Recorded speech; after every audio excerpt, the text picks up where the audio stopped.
જય શ્રી કૃષ્ણ મિત્રો, કેમ છો બધા? તમારું સ્વાગત છે ફરીવાર અભિષેક એજ્યુકેશન ગુજરાતી નામની યુટ્યુબ ચેનલમાં. બીજા મિત્રો, ધોરણ 12માં ઇંગ્લિશનું 75 માર્ક્સ હાર્ડ ચેલેન્જનો વિડીયો જોવાના છે, બરાબર છે. 75 માર્ક્સ ચેલેન્જનો મોટિવ તમને ખબર છે, બરાબર છે. અને ખાસ કરીને એક વસ્તુ હું તમને કહી દઉં કે ગુજરાતી અને ઇંગ્લિશ જેવા ભાષાના સબ્જેક્ટમાં આપણે 85 to 90 ઉપર ધારવાના નહીં. આઈ રિપીટ, તમે કેટલું બી જશો ક્યાંક ને ક્યાંક એ તમારું માર્ક્સ કાપશે. કે હવે તમને બધું આવડતું હશે છતાં પણ કાપશે. ત્યાં તમને જો બધું આવડતું હોય તો ઇમ્પોર્ટન્ટ છે, પણ જો તમને 95 અથવા તો 94+6+ જોઈએ તો એમાં તમારું પેપર પ્રેઝન્ટેશન ઇમ્પોર્ટન્ટ આવતું હોય છે, બરાબર છે. છતાં પણ ઘણી વાર એવું થતું હોય છે, કારણ કે શું છે, આ લેંગ્વેજનો સબ્જેક્ટ છે. તમારે આ બંનેમાં 85 to 90 ઉપર ધારવાના નહીં, બીજા બધામાં તમે સ્કોર કરી શકો, બરાબર છે. પણ આમાં જે છે પોસિબલ ઓછું હોય છે, એટલે આપણે આમાં કેટલા ધારીશું? 80 થી 85 જેટલા ધારીશું. ઓકે, તો આટલા બધા સપના સેવાની જરૂર નથી જે સપના પૂરા ન થાય, બરાબર છે. જઈ શકાય આરામથી, એવું નથી નહીં જાય. ઘણા ના આવે છે, 100માંથી 100 પણ આવે છે, બટ પ્રોબેબિલિટી જે છે આપણું એ મેઇન મોટિવ છે તમારી સામે, બરાબર છે. 100માંથી કોઈ એક જણાને થાય તો આપણે એને પ્રોબેબિલિટી કહેવાય નહીં. ઓકે, ચાલો ઇંગ્લિશમાં શું છે તમારું સિમ્પલ સમજો. સેકન્ડ એક્ઝામમાં પણ સમજાવ્યું હતું. ઇંગ્લિશ એ તમારું સબ્જેક્ટમાં જે છે એ તમારા બુક ઉપર વધારે ઇમ્પોર્ટન્સ એમાં નથી આપતું. તમારો જે સિલેબસ છે, બરાબર છે, તમારી જે પેપર પેટર્ન છે એ તમને શાના ઉપર એ ભાર આપે છે? એ તમને આપે છે ગ્રામર ઉપર ભાર, બરાબર છે. એ તમારા બુક ઉપર ભાર આપતું નથી. ઓકે, તો એ તમારું મેઇન છે ગ્રામર. હવે બ્લુપ્રિન્ટ આમાં બહુ મેઇન ભાગ ભજવે છે. ઓકે, બહુ ઇમ્પોર્ટન્સ રોલ પ્લે કરે છે બ્લુપ્રિન્ટ. આ બ્લુપ્રિન્ટ છે, બરાબર, ગુજરાત માધ્યમિક અને ઉચ્ચતર માધ્યમિકની આ તમારે બ્લુપ્રિન્ટ ઓપન રાખવાની છે. ચાલો સમજાવીશું એમાં હું તમને. પેજ નંબર શરૂઆત હું તમને ડાયરેક્ટ મોડલ પેપરથી જ જઈશું. સૌથી પહેલાં ટ્રુ ફોલ્સ છે. હવે જો ટ્રુ ફોલ્સમાં વસ્તુ કેવી છે ખબર છે? પાઠ જે છે તમે વાંચો તો આવડે, બરાબર છે. કેટલા આઈએમપી ટ્રુ ફોલ્સ પણ આવતા હોય છે. શક્ય હશે હું 100% પ્રોવાઈડ કરીશ તમને. જેવો આ વિડીયો પડશે ધીરે ધીરે હું તમને ગુજરાતી વ્યાકરણ પણ આપવાનું છે. ઓકે, જો તમે લેટ જોતા હોય તો મે બી અપલોડ થઈ ગયું હોય. અને યસ, એના પછી જે છે આ ઇંગ્લિશના જે વિડીયો હું તમને કહીશ હું તમને આપવાનો છું. પણ બીજું હું તમને કહી દઈશ, ખાલી હું તમને રોડ મેપ દેખાડવા આવ્યો છું. ધ્યાનથી સાંભળી લેજો, પછી ક્યાંય ભટકવાની જરૂર નથી. આના પછી છે નિયરેસ્ટ મિનિંગ. 100% આ વિડીયો પછી બની જ ગયા છે વિડીયો, મતલબ સમજો, બસ ખાલી અપલોડ કરવાનું છે. ઓકે, તો એ હું તમને આપી દઈશ. આઈએમપી જે હું તમને કહું એ તમારે કરીને જવાના. ઓકે, એના પછી છે ફંક્શન.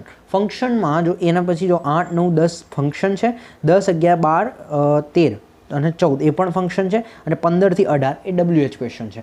હવે આ ફંક્શનવાળો જે વિડીયો છે, WHમાં કંઈ શીખવા જેવું છે નહીં, બરાબર, એકદમ ઇઝી છે, એ તમને આવડશે. હવે તમારો સેક્શન અહીંયા પૂરો થાય. સેક્શન એમાં તમારા માર્ક્સ કપાવવા ના જોઈએ. 18માંથી 15 તો આવવા જ જોઈએ. કેમ? કારણ કે હું નિયરેસ્ટ મિનિંગ અને ટ્રુ ફોલ્સ થોડા અઘરા ગણું છું, બાકી આ બધાના માર્ક્સ ના કપાવવા જોઈએ. એના માટે તમને શું કરવું પડશે? 20 ફંક્શન આપ્યા છે, 20 ફંક્શન, બરાબર છે. એની બહાર કશું નથી પૂછાતું, તો એની હું તમને લિંક ડિસ્ક્રિપ્શનમાં આપી દઈશ. 20 ફંક્શન કી સાથે આપ્યા છે, કી કરીને જાઓ, વાત પૂરી. ઓકે, તો 15 તો આમાં આવી જ જશે તમને. પછી શું છે? અચ્છા, પછી છે તમારો આયરો. શું છે કે ભાઈ ફકરા ઉપરથી ક્વેશ્ચન એન્ડ આન્સર. હવે તમે જો કહેતા હોય તો હું 100% મારો પ્રયત્ન કરીશ કે ફકરા ઉપરથી સવાલ જવાબ કઈ રીતે લખવા. પહેલી વસ્તુ તો તમારી એ થઈ જાય કે તમે જો પાઠ વાંચો અને એના ઉપરથી તમને આઈડિયલ આન્સર ખબર હોય તો તમે લખી શકો. બીજી વસ્તુ એ છે કે તમે અન્ય સાહિત્ય વાંચો કે જેમાં બેઠા તૈયાર ક્વેશ્ચન હોય અને પછી એ પૂછાય તો લખી શકો. અને ત્રીજી વસ્તુ છે કે તમે જે છે કંઈ તમે ના વાંચ્યું હોય, તમને જે છે પાઠમાં નથી, મતલબ ખબર ઇંગ્લિશ તમે વાંચો તો કેટલીક વાર એનું મિનિંગ સમજી ના શકો, કારણ કે વચ્ચેથી આપ્યો હોય. પાઠ શરૂઆતમાં આવતો હોય તો વાત અલગ છે, પણ વચ્ચે આપ્યો તો તમે ના સમજી શકો. તો એ કેટલાક ઇસ્યુ નડતા હોય છે. તો ત્રીજું કે ભાઈ તમે સમજી ના શકતા હોય છતાં પણ એનો આન્સર સાચો ટ્રીક સાથે લખી શકો. તો આ જે ત્રીજી બાબત છે. પહેલી મેં તમને શું કીધું કે ભાઈ તમે વાંચો, બરાબર છે, પાઠને લોજિકલ રીતે વાંચો અને તમે જુઓ તો તમને એનો આન્સર ખબર પડી જાય. બીજો મેં તમને કીધું અન્ય સાહિત્યમાંથી જાઓ, તૈયાર બેઠા ક્વેશ્ચન કરો તો તમને આન્સર ખબર પડી જાય. અને ત્રીજો હું તમને કહું છું કે જે હું ટ્રીક લાવવાનો છું એક વિડીયો પછી, વેટ કરો ખાલી. સેક્શન બી, સેક્શન સી એમાં આવી જશે, કારણ કે સેક્શન બી તમારો ક્યાં છે? છેક સુધી તમે 28 સુધી જાઓ. 28 સુધી તમને શું જોવા મળશે? ક્વેશ્ચન એન્ડ આન્સર જ જોવા મળશે. ઓકે, ચલો પછી જો હું વાત કરું 29માં કશું છે નહીં કે ભાઈ એની type of occupation need skills, replace the underline word with a word તો કરંટ પેસેજ, બરાબર છે. તો હવે જો આ વસ્તુ કેવી છે? ગ્રામર બેસ્ડ હોય છે. આ બધું તમારે જાતે કરવાનું હોય છે, અને આમાં કોઈ આઈએમપી કોઈ ટ્રીક હોય નહીં. બધું તમારે આ લોજિક ઉપરથી કરવાનું હોય છે, બરાબર છે. રીરાઇટ ધ કરેક્ટ સેન્ટેન્સ છે.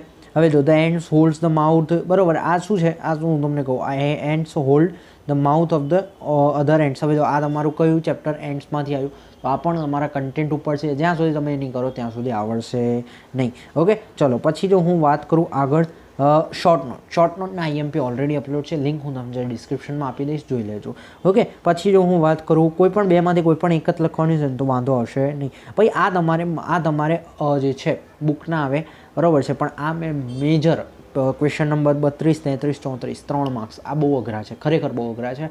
ઓકે, આ જે છે લોજિકલ રીતે સોચું હું તો મેં જોયા છે 90%, 80થી 90% સ્ટુડન્ટ આમાં ગપ્પા મારતા હોય છે, બરાબર છે. આમાં તમને શું કરવાનું એ હું તમને કહીશ. આમાં છેલ્લા વર્ષના 5 વર્ષના પેપર જે છે એના જવાબ જોઈ લેવાના. ઓકે, બધા હું તમને આપવાનું છું સિરીઝ નંબર 2માં. એટલે આમાં હું તમને આ કહી દીધું, બરાબર છે, કે 5 વર્ષના પેપર, બીજું કંઈ કરવાની જરૂર નથી. તો સેક્શન બી છે તમારા કેટલા માર્ક્સનું? સેક્શન બી જો હું તમને કહું 12 ને 3 15 અને 15 ને 3 18 માર્ક્સનું છે. તો આપણે મિનિમમ જે છે આમાં 13 થી 14 ગણવાના. એટલે ઉપરનામાં મેં 3-4 કાપ્યા, આમાં 3-4 કાપું છું, એટલે 8-9 તો આપણે કાપીએ છીએ સ્ટાર્ટિંગથી. ઓકે, ચલો સેક્શન સીની વાત કરું. સેક્શન સીમાં જેમ મેં તમને કીધું ક્વેશ્ચન, જે ફકરા ઉપર જે 12ના ક્વેશ્ચન આવશે, તો એમાં હું તમને આન્સર કરતો રહીશ, બરાબર છે. મેં તમને કીધું ટ્રિકનો વિડીયો બનાવીશ. ઓકે, ચલો, તો આ એ જ છે કે ભાઈ એમાં તમારો 41 થી 45 પણ એક જ છે, ન્યૂઝ ક્લિપિંગ છે. હવે 46, 47, 48 અને એનાથી પછી 49, 50, 51 એ તમારા ક્વેશ્ચન છે પહેલાં બેસ્ટ. તો તમારે ખાસ કરીને આમાં હું તમને કહું છું કે આનું કન્ટેન્ટ જોઈ લેજો. એનો મતલબ તમારે કાવ્યનું ગુજરાતી ટ્રાન્સલેશન, કાવ્યનું અન્ડરસ્ટેન્ડિંગ આવડવું જોઈએ, નહીં તો આનો જવાબ નહીં આવડે. ઓકે, બીજી વસ્તુ આમાં તમારે છેલ્લા 5 વર્ષના પેપર કરી જવાના, જે સિરીઝ 2માં અપલોડ થવાના છે. પછી છે સેક્શન ડી. સેક્શન ડીમાં ડુ એઝ ડિરેક્ટમાં 2 વસ્તુઓ પૂછાય. પહેલી વસ્તુઓ પૂછાય કે ભાઈ તમને જે છે ડાયરેક્ટ એક વચન કરવાનું, એક વચનનું બહુવચન કરવાનું પૂછી લે, ગ્રામર ચેન્જમાં પૂછી લે, અને બીજું તમને પૂછાય એક્ટિવ પેસિવ પૂછી લે. ઓકે, તો આ બંને પૂછાય. હવે આ બંનેમાં જે પહેલું હતું એ તો એકદમ ઇઝી છે કે ભાઈ તમારે એક વચનનું બહુવચન કરવાનું, તો એમાં તમારે સૌથી બેઝિક 7મા 8માનું ગ્રામર યુઝ થાય કે ભાઈ પ્રેઝન્ટ ટેન્સમાં સિમ્પલમાં કયું આવે, SES વાળું, ING, એમિઝાર ING, બરાબર છે, ચાલુ કન્ટિન્યુઅસમાં, પરફેક્ટમાં હેવેસ, ભૂત, કૃદંત. તો આ બધું તમને આવડવું જોઈએ, એમાં એ તમને આવશે. બીજો છે મેઇન કે જે તમારો એક્ટિવ પેસિવ છે, એનું હું તમને અપલોડ કરી દીધી છે, એક્ટિવ પેસિવની ટ્રીક. તો એનો વિડીયો હું તમને નીચે ડિસ્ક્રિપ્શનમાં આપી દઈશ, તમને મળી ગયો. ઓકે, ચલો પછી જો હું વાત કરું ઇનડાયરેક્ટ સ્પીચની પણ ટ્રીક અપલોડ કરી દીધી છે, લિંક નીચે ડિસ્ક્રિપ્શનમાં આપીશ. ઇનડાયરેક્ટ સ્પીચ પણ તમારી અહીંયા ક્લિયર, બસ એ ખાલી જોઈ લો એટલે પછી મને કહેજો કંઈ ખોટું પડ્યું તો તમારું. ઓકે, પછી કમ્પ્લીટ ધ સેન્ટેન્સ આવી ગયું. પાછું એ ફંક્શન 20 ફંક્શનની કી, ઉપર પણ મફત માર્ક્સ, અહીંયા પણ મફત માર્ક્સ. ઓકે, ચલો પછી જો હું વાત કરું, મતલબ મજાક છે, કેટલા ફંક્શન છે, ફંક્શનના તો મજાકના માર્ક્સ મળ્યા છે તમને. ચલો, combine the sentence. Combine the સેન્ટેન્સમાં તમારે હું તમને કહી દઉં કે છેલ્લા 5 વર્ષના બોર્ડના પેપર કરી જાઓ એના સોલ્યુશન સાથે, જે હું તમને સિરીઝ 2માં આપવાનું છું, એટલે વાત પૂરી. ઓકે, ચલો નેક્સ્ટ જો હું વાત કરું કમ્પ્લીટ ધ સેન્ટેન્સ. સેમ વસ્તુ આવશે આ વસ્તુ છેલ્લા 5 વર્ષના બોર્ડના પેપર. કારણ કે શું છે, આ જે વસ્તુ છે એ આખા બુકમાં, બરાબર છે, તમને ક્યાંય જોવા નહીં મળે કે આમાંથી પૂછાશે. એટલે તમારે શું જોશે, પ્રેક્ટિસ જોશે. કેટલી વાર શું થાય, બોર્ડના પાછળના ઉતારી દે. ઓકે, એ તમે 5 વર્ષના જોશો છેલ્લા, ત્યારે તમને ખબર પડશે. એટલે આમાં મોટા ભાગનું એવું જ મેં તમને કીધું, છેલ્લા 5 વર્ષના બોર્ડના પેપર કરી જાઓ. તમારે ખાલી શું કરવાનું છે, કન્ટેન્ટ સમજવાનું છે, જેમાં હું તમને કહું છું. 2-3 વિડીયો જોવાના છે, ફંક્શન્સ જે છે, પછી ઇનડાયરેક્ટ, ડાયરેક્ટ છે, અને એક્ટિવ પેસિવ છે, આ બધું તમને જોવું પડશે. બાકી બધું જે છે છેલ્લા 5 વર્ષમાં ક્લિયર થઈ જશે. સેક્શન ઈ જે છે પહેલું ડેટા ટ્રાન્સફર છે.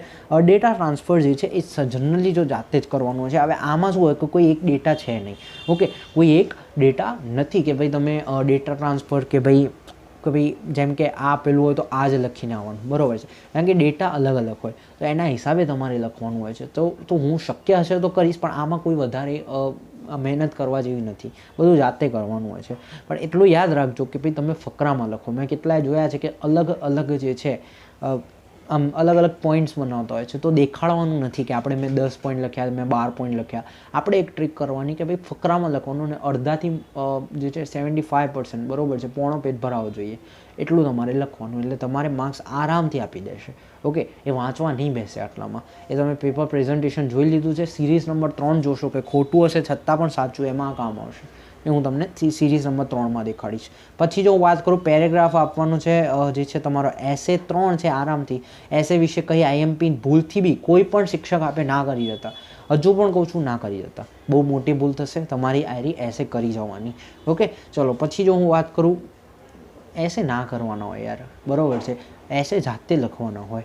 જેમ તમે આગળ જશો, BCom MCom કરશો, કાં તો BBA BCA જે કરો તમે, BA જે કરશો, તો એટલીસ્ટ ઇંગ્લિશ મીડિયમ આવશે. તો એમાં બોલી ના શકો તો એટલીસ્ટ લખવાના તો પેપર ઇંગ્લિશમાં જ આવશે. તો યાર લીખો અને શીખો, બરાબર છે, કોઈ ફરક નહીં પડે આમાં. ઓકે, ચલો પછી જો હું વાત કરું, તમારા આ 2 વસ્તુઓ આપેલી છે. એક તો આપેલી હશે સ્પીચ અને એક આપેલી હશે તમારી એપ્લિકેશન, બરાબર છે. એપ્લિકેશન આપેલી હશે અને સ્પીચ આપેલી હશે. તો આપણે સિમ્પલ, હું સ્પીચ આપું છું, તમારે જો એપ્લિકેશન ફાવે છે કન્ફર્મ, તો if you want you can do it.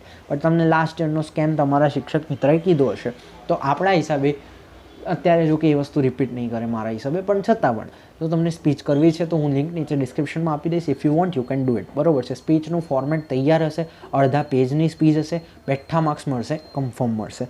Okay, આટલું ચેલેન્જ હું તમને કરું છું.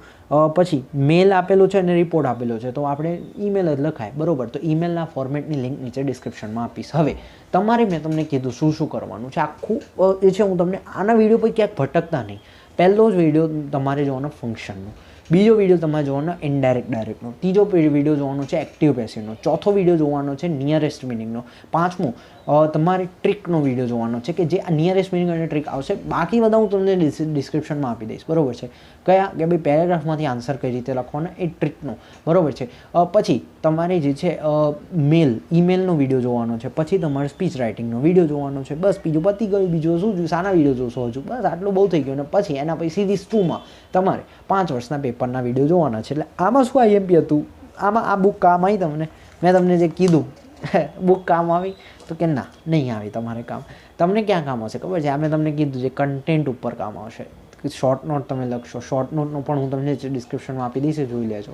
શોર્ટ નોટ લખશો, ક્વેશ્ચન આન્સર લખજો પેરેગ્રાફ ઉપરથી, તો ત્યાં તમને કામ આવશે. ઓકે, તો આ બધું તમે ત્યાં કામ આવે. બાકી બુકની ખરેખર વેલ્યુ બહુ ઓછી રાખી છે પેપર પેટર્નના હિસાબે. જે બુક મેઇન છે એની વેલ્યુ ઓછી છે. તો એનીવેઝ, જેમ એમણે આપ્યું છે આપણે એમ કરીશું. મળીશું એક નવા વિડીયોમાં નવા ટોપિક સાથે. બધું ડિસ્ક્રિપ્શન ચેક કરી લેજો, બહુ કામ આવશે. ઓકે, મળીશું નવા વિડીયોમાં નવા ટોપિક સાથે. ત્યાં સુધી જય શ્રી કૃષ્ણ.